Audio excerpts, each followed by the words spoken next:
ప్రేమ ఈ రెండు అక్షరాలు చాలు యుద్ధమైనా చేసేందుకు కొందరు సిద్ధంగా ఉంటారు. కన్నవాళ్లను ఎదిరించి మరీ ప్రేమించిన వారిని సొంతం చేసుకుంటారు. ఎన్నో ప్రేమ కథలు ఇందుకు సాక్షిభూతంగా నిలిచాయి. ఈ తరంలో కొందరు మాత్రం ప్రేమలు పెళ్లిళ్లు అంటే చాలా తేలిగ్గా తీసుకుంటున్నట్లు కనిపిస్తోంది. ఎందుకంటే చిన్న చిన్న విషయాలకే ప్రేమికులు విడిపోతున్నారు. జన్మజన్మల బంధాన్ని భార్యాభర్తలు చాలా తేలిగ్గా తెగదెంపులు చేసేసుకుంటున్నారు. కానీ ఆ ప్రేమికులు మాత్రం ప్రేమంటే ఇదేరా అని చాటి చెబుతున్నారు. విషాదం వెంటాడుతున్నా ప్రేమే శ్వాసగా బతుకుతున్నారు.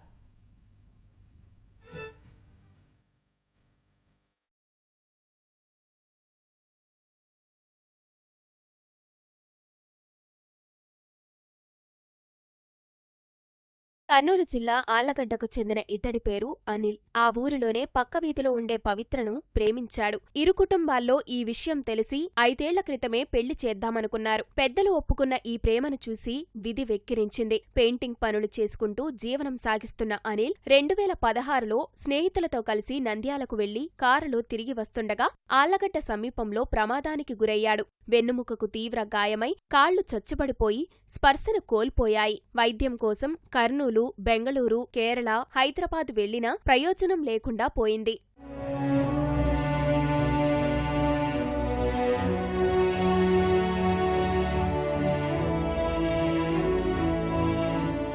ప్రమాదం విషయం తెలుసుకున్న పవిత్ర సహా కుటుంబ సభ్యులు తీవ్ర మనోవేదనకు గురయ్యారు. పెళ్లి విషయం పక్కన పెట్టేశారు. అనారోగ్యంతో ఉన్న తనను పెళ్లి చేసుకోవటం వల్ల ప్రయోజనం లేదని, పెద్దలు కుదిర్చే మరో పెళ్లి చేసుకోమని అనిల్ పవిత్రకు స్పష్టం చేశాడు. రోజులు కాదు, ఏళ్లు గడిచినా పవిత్ర మరో పెళ్లి చేసుకోలేదు. తాను ప్రేమించిన వ్యక్తి మంచానికి పరిమితమై బాధపడుతూ ఉంటే చూస్తూ ఊరుకోలేకపోయింది. పోలీస్ స్టేషన్కు వెళ్లి ఇరు కుటుంబాల పెద్దలను పిలిపించి అనిల్నే పెళ్లి చేసుకుంటానని తేల్చి చెప్పింది. పోలీసులు తల్లిదండ్రులు నచ్చజెప్పే ప్రయత్నం చేసినా వెనక్కి తగ్గలేదు.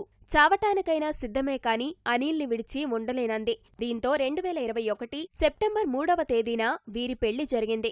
7 అడుగులు వేయలేకపోయినా, బంధువులు రాకపోయినా, నాతిచరామి మంత్రాలు లేకపోయినా అనిల్తో కలిసి పవిత్ర బంధం ముడిపడింది. వెన్నముక ఇరిగి లోపల సెన్సనర్ అనేది కట్ అయింది సార్. ఆ సెన్సనర్ లేకపోవడం వల్ల ఇక్కడ నుంచి ఇంకా కిందికి అంతా సెన్స్ లేదు సార్. నాకు ఇట్లయిన తర్వాత వదిలిపెట్టాలని ఆలోచన వచ్చి, నీకు వదిలి నువ్వు ఉండు, నాకు ఇట్లయింది కదా, నేను రికవరీ కానంట అని చెప్పి ఇంకా సెల్ స్విచ్ ఆఫ్ చేసి పెట్టుకున్నాను సార్. నీకు ఇటైందని వదిలిపెట్టమంటున్నావు, అదే నాకు జరిగితే నువ్వు వదిలిపెడతావా అని చెప్పింది సార్. ఇంకా ఆ మాటకు ఇంకా అప్పటి నుంచి మళ్ళీ మాట్లాడుతున్నాను సార్. స్టేషన్కి పోయినప్పుడు మమ్మల్ని పిలిపించారు సార్. వాళ్ళు పిలిపించినారు. ఇంకా వాళ్ళు నేను ఇట్లా ఉన్నాను కదా అని ఒప్పుకోలేదు సార్. ఇంకా మా వాళ్ళు కూడా ఇంకా ఇంటి పరిస్థితి బాగలేదు, ఇంట్లో ఉండడానికి ఉండదు, ఇంకా అన్న వాళ్ళు ఇంకా ఇద్దరు ఉన్నారని చెప్పి కాస్త చెప్పినారు సార్. ఇంకా అమ్మాయి నేను వస్తే ఇంటికి వస్తా, లేదంటే చనిపోతాను 2 మాటలు చెప్పింది సార్. పోలీసులు సెల్యూట్ కూడా చేసినారు సార్. నిజమైన ప్రేమ అయితే ఇట్లా మాలాగా ఉంటుంది.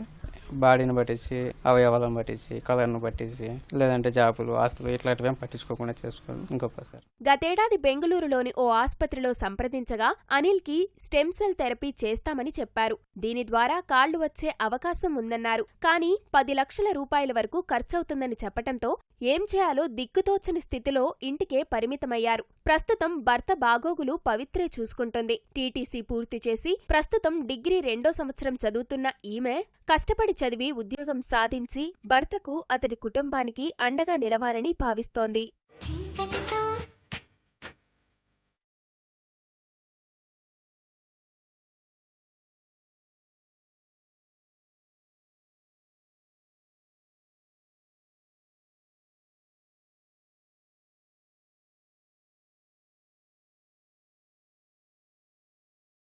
మంచితనం అనేది ఇట్లా ఓన్లీ శరీరానికే కానీ మనసుకు కాదు సార్.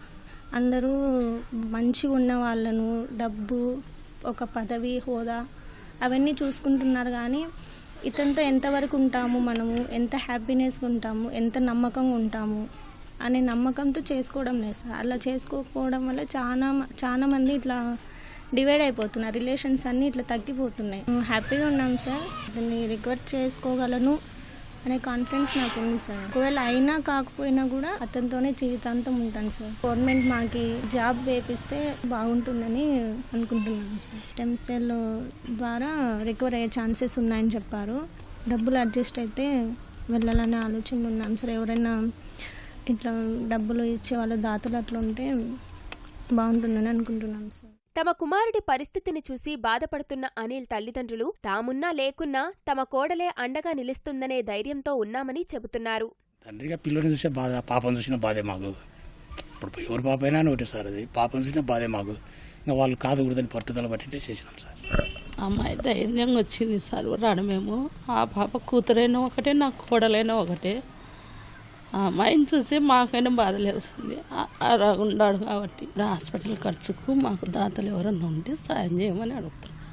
10 లక్షలు ఖర్చు వచ్చు. ప్రేమించి పెళ్లి చేసుకొని చిన్న చిన్న విషయాలకు గొడవలు పడుతూ విడాకులు తీసుకుంటున్న రోజులు ఇవి. ఇలాంటి పరిస్థితుల్లో ప్రేమ యొక్క గొప్పతనాన్ని చాటుతున్నారు ఈ దంపతులు. ఎంతోమందికి ఆదర్శంగా నిలుస్తున్నారు. కెమెరామెన్ శేషుతో షామీ టీవీ న్యూస్, ఆళ్లగడ్డ, కర్నూలు జిల్లా.